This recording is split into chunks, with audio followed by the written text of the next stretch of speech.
Pregnancy try చేస్తున్నారా కానీ ఇలాంటి డౌట్స్ ఉన్నాయా? So let's clear the biggest fertility myths. Hello అండి, నేను మీ డాక్టర్ మాధవి రుద్ర, మా ఫర్టిలిటీ సెంటర్ సూర్యపేట.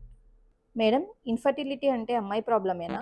కాదు, 40% కేసెస్లో మెయిల్ ఫ్యాక్టర్ ఇష్యూస్ కూడా ఉంటాయి. So it's couple issue.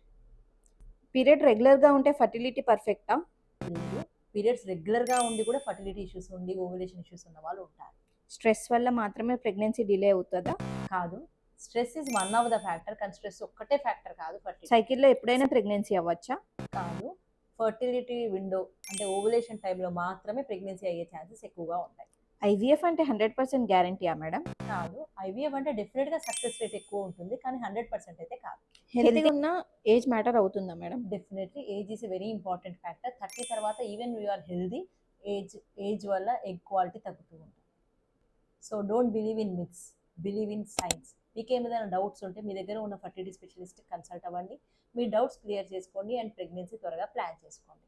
So మనం ఇప్పటివరకు మాట్లాడిన దాంట్లో మీకు ఏదైనా డౌట్ ఉంటే ఇక్కడ కామెంట్ చేయండి, మేము క్లారిఫై చేస్తాం. Thank you.